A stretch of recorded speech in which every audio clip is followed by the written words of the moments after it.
But in terms of foreign policy, perhaps it's a little bit of a biased interview, but I think you're the greatest president of my lifetime. Oh, I appreciate it. And ending the wars that we should not have been involved in. Now the fear is World War III. Yeah. What are you looking at when you enter your next term to stopping the escalation? Well, first of all, I'm the only one that is going to stop World War III, because this man can't put two sentences together. We are a nation that just recently heard that Saudi Arabia and Russia will repeat. Well, that was Donald Trump in an interview with Tim Pool, and I added a little ending to it for context since he brought up the putting two sentences together thing. But that's not the subject matter of this segment. I'll play much more from that interview, and a part of it I want to discuss. We haven't had a chance to really dive into it, so we'll do it here. But I will note on Tim Pool, another reason why I started with that clip is that I haven't kept up with him in a long time, but when I did, he tried to posture as sort of a centrist, this enlightened centrist, and because I'm more moderate, I can give the best takes on things, and I get both sides, whatever. But if you observe his content, it's just sort of your typical MAGA right-wing type content. But you see this, and I would define it as sort of a grifter thing, even though I try not to accuse a bunch of people of that. But it's a pretty lucrative little bit you can do, which is you pretend to be sort of centrist so that you can give moderate credibility to extreme viewpoints, so that MAGA folks could watch your channel thinking, well, I even watch someone who's more in the middle, and even they think Trump's the best thing ever, which is what you saw there. You're the best president of my lifetime. Come on now, Tim. Crazy stuff. But here's the part that I want to discuss more in depth. Young people, surprisingly, immigration is a top issue for them now. I was talking to a young guy, he's 26. He says he's watching what's going on in New York. He owns a business. He can't afford to buy his own house. He struggles to be able to support a family.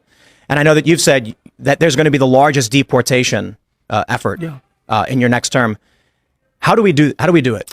So millions and millions of people are coming into our country. And it's not necessarily exactly what we want or had in mind. They have open borders where people just flow in. And many of those people are coming from prisons. Many of those people, frankly, are murderers, and they're drug dealers. And they're coming from mental institutions.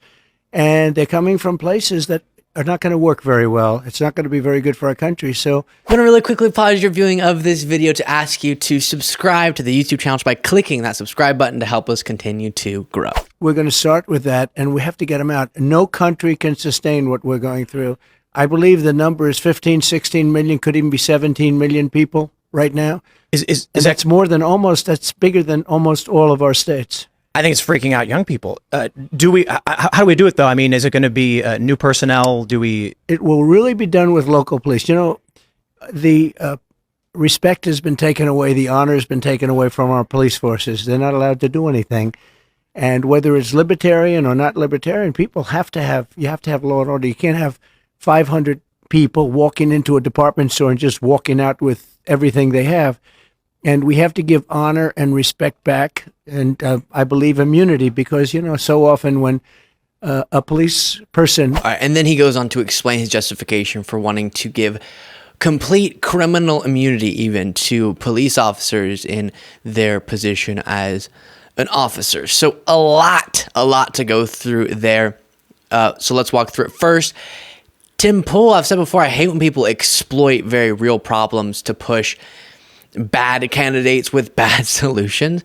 And what I mean is he brings up economic problems, the pain of someone that he's referencing. It's so true. There's real economic pains, especially issues we've been dealing with for a long time that were exacerbated by the pandemic and all of the fallout of that. But what are Trump's policy solutions to these problems? We see a set of policy solutions from Biden that have been pretty impressive, and a vision for what's ahead that is impressive. That's not something we see from Trump, as shown by even when he's asked a semi-policy question from Tim Pool about this proposal, he just goes right on back to his tired, aimless fear-mongering.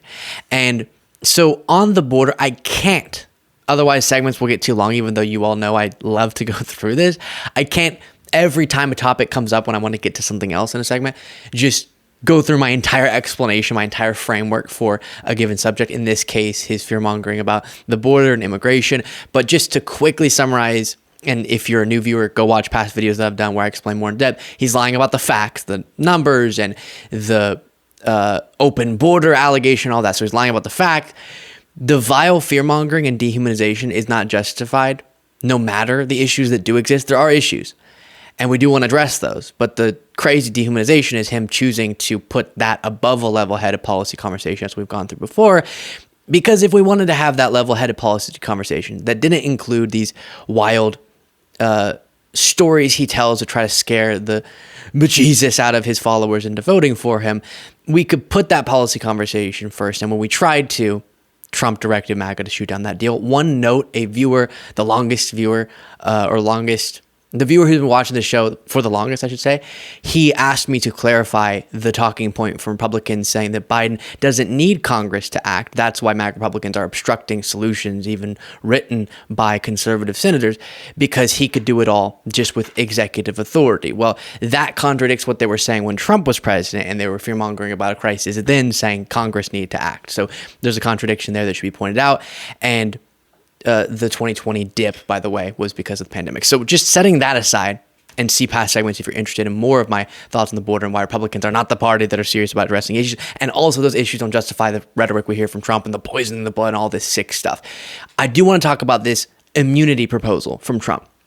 He has been saying this quite often now, where, as you may be aware, police officers already have what's called qualified immunity, which is a legal doctrine that provides protection to generally government officials, including police officers, from being sued for actions performed within their official capacity, as long as those actions didn't violate clearly established federal law or constitutional rights. And so there's already this qualified immunity. And he wants to go further and give essentially full immunity from any criminal prosecution, even if actions are violating clearly established law, and get into the criminal territory. And he said this a few times. Here's one example. We're going to rebuild our cities. We're going to bring them back like they used to be. And we're going to make them safe places again. We're going to give our police their power back, and we're going to give them immunity from prosecution, so they're not prosecuted for doing their job. All right, and then here's another example. When you see these department stores where 300, 400, usually kids walk in there with the masks on and rob the store, destroy the store, millions of dollars, then the store closes, the whole thing starts to collapse, the city, I could solve that problem in one day, in 1 hour, in 1 minute. When the word got out that we took a very tough action, when kids walk out with television sets, like brand new, beautiful $2,000 television sets, and they're walking out, and the police are told, stand down, don't do anything. If the police would be allowed to do their job, and they would do it really strongly, it would end. That whole phenomena would end immediately. It would never happen again. You don't even have to do it in every city. All you have to do is do it in one. That's why I'm giving immunity to police, so that they stop crime. All right. And then there you noticed him sort of wandering around exactly explicitly what he was saying. What was it specifically the officers would do that would end it in 1 day, in 1 hour, that would completely solve all shoplifting issues forever? What was the one thing? Do you remember? Well, he didn't say it. That's why. At a different point in time, he did say what the one thing officers could do. That's why they need immunity, so they can do that one thing. And here was his proposal, if you want to call it that. You'll have 300 young people who are not looking for a good future walk into a store, big department store, and just pillage it. And if you happen to be there when they're there, they'll knock the hell out of you and kill you in some cases. And we will immediately stop all of the pillaging and theft. Very simply, if you rob a store, you can fully expect to be shot as you are leaving that store. Shot. So he's obsessed with immunity. And there, the solution that would end it quickly is shooting people as they're walking out of stores if they're shoplifting.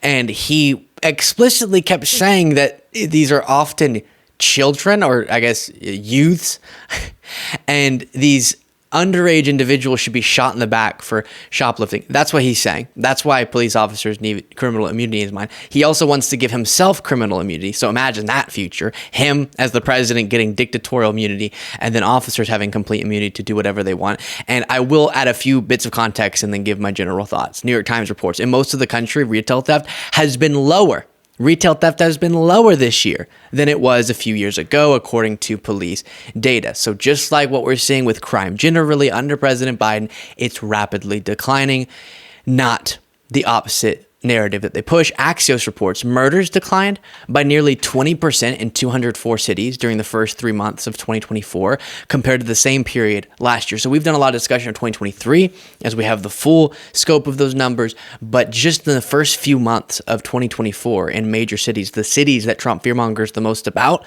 those Democratic cities, they're seeing huge homicide rate decreases. And that's dipping even lower than where we already were, which is violent crime specifically being lower than it's been definitely going into the Trump years and near more than 50-year lows. So if violence is out of control, as he tries to say, then it was even more out of control during all of his administration, because that's what the numbers show. And now we're seeing, even though 2023 already got crime levels back to pre-pandemic levels, now we're seeing it go even lower this year, at least from the initial preliminary numbers with these first few months of 2024. And has Biden done that?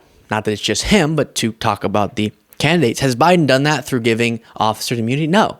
But he has done that through properly funding the largest federal investment under President Biden in law enforcement, public safety, violence reduction. That's what we've seen. And that's run parallel to a dramatic plummet in crime on his watch. So it's not just him. So many people responsible for that. People at the local level, all these policies being implemented, people working effectively at their positions, and all that should be acknowledged. But because we're talking about this presidential race, that's Biden's record on crime. And this is what we're seeing. Law and order to Trump, it doesn't mean he should be held accountable. It doesn't really mean what law and order should mean. Instead, it's this dystopian vision where officers can shoot shoplifters in the back to prove a point about shoplifting. Whereas Biden's pragmatic approach has been very effective. And law and order in a meaningful sense should also include police officers being held accountable when necessary. So let's have accountability and let's have properly funded, properly trained officers. Pretty simple vision. And it's crazy that these are the discussions we're now having. And people are able to be convinced because of a fake, fabricated narrative about crime in America that we need to do something like this alongside Trump having, as the head of the executive branch, immunity, which would be absolutely insane, making him a king and making officers unable to be held accountable. Let me know what you think of that proposal from Trump, and let me know what you thought of that entire segment in the comments.